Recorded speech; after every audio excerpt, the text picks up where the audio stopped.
Eccoci di nuovo insieme, amici di Penalty, tutto il calcio di cui il calcio vero non parla mai, la puntata che arriva settimanalmente in diretta su Stessa Rete la domenica a partire dalle 19:30 che parla solo ed esclusivamente del calcio dilettantistico, dal campionato di Serie D sino alla prima categoria, e da quest'anno, ci tengo a precisarlo, questa bella finestra dedicata al calcio a 5. E voglio anche ricordare che se volete rivedere tutte le puntate di Penalty potete tranquillamente visitare il canale YouTube appunto di Penalty, lì troverete le puntate di questa nuova edizione 2013-2014. Allora, adesso parliamo del girone D.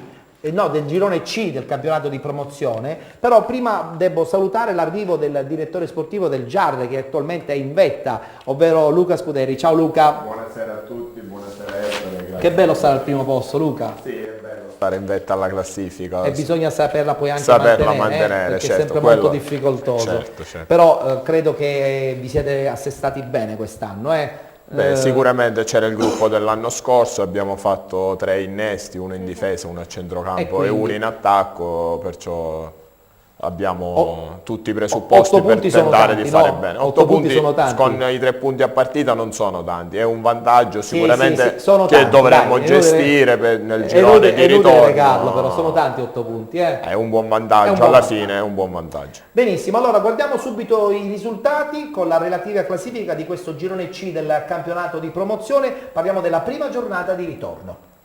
A Siracusa, Rari Nantes aggira Nizzuria, rinviata per impraticabilità di campo. A Lentini, Sicula Leonzio, Aci San Filippo 4-0. A Noto, Pachino Comprensorio Normanno 0-4. A Sant'Agata dei Battiati, Sporting Battiati, Real Aci 1-0.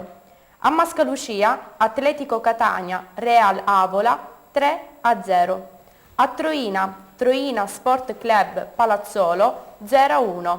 Giarre Sporting Priolo 3-1. Riposa Atletico Pedara. Giarre vittorioso dunque in casa per 3-1, può già partire la schermata di questa classifica che vede appunto la squadra di Romeo al primo posto, a seguire con 8 punti insomma, di vantaggio questo Comprensorio Normanno che comunque si è anche riorganizzata, squadra che segue con 31 punti. Il commento di Ciccio. Sì, oltre al commento mio c'era anche il viso del direttore, ogni contento, volta che tu sottolinei gli 8 punti non sapeva come... 8 punti sono tanti, sono però tanti, fa bene a mettere... C'è un intero girone, quindi ne parlavamo poco fa dietro le quinte, ci sono degli scontri diretti, certo. Devono andare a Lentini, devono fare diverse partite importanti, chiaramente hanno un bel vantaggio, lo sanno e lo vogliono amministrare fino alla fine. Questa giornata? Questa giornata nessun pareggio, il Giarre continua la sua marcia, 3-1, bella partita, ancora a segno il suo bomber Aleo, e vittorie, visto che ci troviamo in periodo natalizio, sia il Comprensorio Normanno che la Sicula Leonzio hanno giocato a poker, 4-0 esterno del Comprensorio Normanno a Pachino, a Noto, e 4-0 interno della Sicula Leonzio. E sicuramente loro stanno facendo la loro parte, quindi aspettano gli scivoloni del Giarre, altrimenti lotteranno per il secondo posto. Scivolone del Giarre che insomma non glielo vogliamo augurare. Scusa Ettore, è un appendice perché volevo sottolineare il gol più bello della giornata, mi hanno parlato di una sforbiciata di Bruno dell'Atletico Catania nel 3-0 casalingo. Bene, buono a sapersi. No, dicevo, questo Giarre indubbiamente ha tutto da perdere a questo punto perché è messo veramente bene, però questo Comprensorio Normanno di Pannitteri non molla. 8 punti giustamente sono tanti, però bisogna sempre stare attenti. Ma guarda, i risultati del Giarre sono frutto di una programmazione negli anni, certo. E soprattutto frutto del lavoro di un ottimo allenatore qual è Maurizio Romeo, uno che fa giocare bene la squadra e soprattutto sai perché sono tanti gli 8 punti? Perché c'è Maurizio, sono tanti perché lui è uno che lavora in umiltà e fa stare tutti con i piedi per terra e non fa adagiare nessuno, quindi sono 8 punti che alla fine riuscirà a portare in porto. Io in questo campionato ho visto qualche partita, tra le quali una il Palazzolo. A me il Palazzolo nella partita che ho visto con l'Atletico mi ha impressionato, un'ottima squadra ed è quarto se non sbaglio.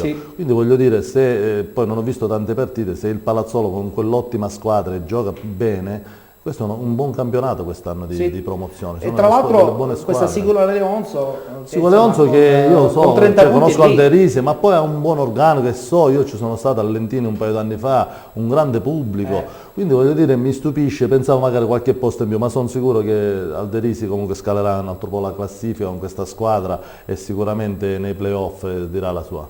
Da notare anche lo Sporting Battiati, Luca. Sì, sicuramente lo Sporting Di Gregorio Battiati, sorprende settimana dopo settimana. Beh, nel mercato di gennaio hanno puntellato la rosa che c'hanno, sicuramente per me possono lottare per un posto nei playoff. Intanto è arrivata questa ennesima vittoria con questo Real Aci che all'inizio sembrava una squadra che poteva lottare per le zone alte, adesso da qualche settimana va un po' a rilento. Noi li abbiamo incontrati in Coppa Italia, l'andata abbiamo pure perso, sicuramente ora un mese fa sono andati via tanti giocatori, hanno smobilitato. Un paio li ho presi io pure nella mia squadra. Però quindi voglio dire, ma perché si smobilita? Perché non ci sono i soldi? Evidentemente per mancanza di deve fondi. giocare scusa Ettore, in queste categorie. Ettore, là forse c'è stata un'altra situazione, è andato via un allenatore Seminara che io conosco bene, l'ho avuto come secondo da Cireale, che aveva fatto questa squadra e quindi molti ragazzi che io sappia, lui è fermo naturalmente, però sono andati via perché probabilmente le motivazioni erano legate a lui, diciamo. Le motivazioni erano così importanti che era andato via per poi magari però adesso ci viene un dubbio, adesso attualmente è in metà classifica, ma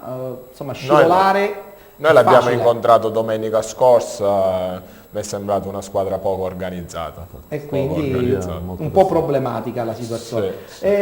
Chiudo con questo girone parlando di questo Sporting Priolo che oggi avete incontrato. Che impressione ti ha fatto, Luca? Oggi lo Sporting Priolo mi ha fatto una gran bella impressione, squadra organizzata, quadrata, sicuramente a gennaio si saranno, voglio dire, nel mercato di riparazione si saranno rinforzati perché non è la squadra che abbiamo affrontato la prima giornata quando siamo andati lì a Priolo, davvero messa bene in campo. Secondo me lo Sporting Priolo entrerà nella griglia dei playoff. Un playoff che a questo punto si riempie. Posso chiedere una cosa? Certo, ci mi sento già pubblico? Bella questa si domanda. sta Il avvicinando. pubblico erano scettici all'inizio, poi piano piano c'è una città perché sono al entusiasta. primo posto. È importante. E il tifoso è anche questo, no? Quando vedi che la squadra va bene. In quello stadio là. Il terreno in che condizioni No, è? di quello magari Ettore preferisco la domanda di riserva. Mettiamola da parte. Solito stato come è stato Che sempre. poi voglio dire, un campo come quello, basta farlo in sintetico si risolve il problema. Il problema è Il mancanza problema è di fondi, perché per mancanza fare di il fondi. sintetico sai benissimo. Certo, questo è quanto anche vero, costa. però per una categoria importante, al quale probabilmente sta aspirando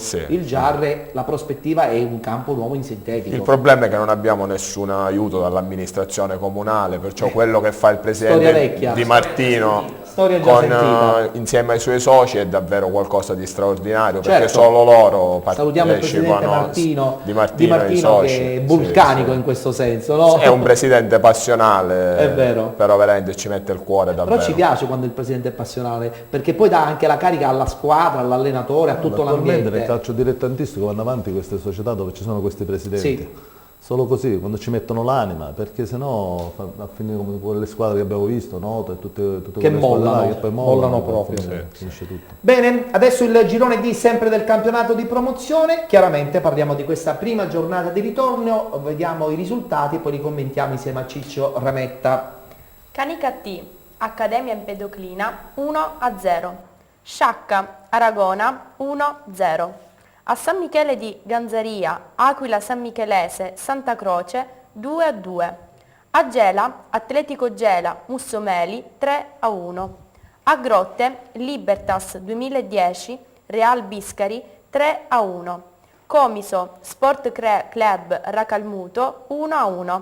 Riposa Ribera 1954. Il Ribera 1954 ha riposato questa settimana, ma il distacco è talmente considerevole che le cose in testa sono cambiate quasi zero. Sì, sono cambiate quasi zero perché il Ribera riposava e il Mussomeli che ha fatto il regalo di Natale. Infatti, ha perso a Gela. È caduto 3-1 a Gela, poteva portarsi a -5, quindi diciamo che la giornata che doveva riaprire il discorso primo posto ha riaperto il discorso secondo posto, perché alle spalle del Mussomeli abbiamo avuto le vittorie per 3-0 del Libertas 2010 e per 1-0 del Canica T, che fino a pochi minuti dalla fine stava per fare il cosiddetto risultato occhiali tanto caro a Carmelo, Sì. e invece è riuscito a vincere alla fine, quindi adesso Ribera più 8, ha riposato, quindi deve fare lo stesso campionato del Jar, Certo. e le altre invece c'è Bagarre. E ti segnalo anche Sì. che ci sarà Bagarre anche alla fine, perché questo è l'unico girone dove non c'è un'ultima squadra staccata. Sì, C'è questa la quella San Michelese, anche se è non è ultima, spacciata, non è spacciata. se la può giocare. Se la può giocare. Il Ribera se la deve giocare, però diciamolo pure, non c'entra assolutamente nulla in questa categoria.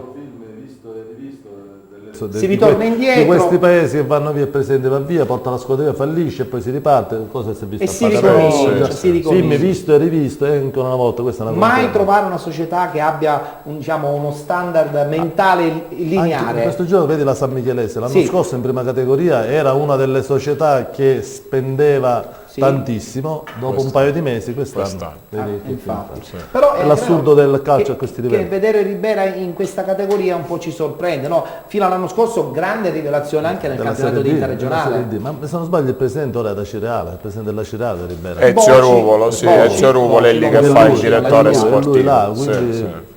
È andato via da là, ha lasciato il Ribera. E quindi, vabbè, pazienza. Ok, il campionato di promozione quindi concluso, in bocca al lupo per questo Jar, perché Crepi, insomma ci crepi, fa piacere grazie. vedere il Jar nelle zone Grazie. alte della È classifica. sicuramente una piazza che non merita sicuramente la promozione, È ma vero, merita è di vero. stare ben su. Luca, rimani con noi perché Va bene, chiaramente va parleremo adesso del campionato di prima categoria, lo faremo giustamente con l'ospite Lucio Tosto, che attualmente allena questo ACI Sant'Antonio, che è voglioso di ritornare in categorie importanti e insomma ha scelto anche un allenatore di caratura e di grande esperienza, e probabilmente giocherete fino alla fine per ottenere questa benedetta promozione. Ma di poco, tra poco ci parlerai di questo, perché dobbiamo salutare il nostro Ciccio Rametta, che rivedremo al termine della trasmissione per i nostri auguri natalizi, mentre per il campionato di promozione tutto a partire dal Tutto giorno già, 5. sì. Perfetto. Ci si rivede nel 2014. Nel 2014, sì, perché tu ti prendi anche una pausa nella puntata prossima di giorno 29, che vi ripeto vedrà in scena solo ed unicamente il calcio giovanile, con un torneo che seguiremo noi di penalty in prima persona. C'è un'altra pausa pubblicitaria e la parola passa a Giulia Ci Bonaccorsi. vediamo qui fra qualche minuto. Adesso, amici di Penalty, la pubblicità. Ci vediamo tra poco.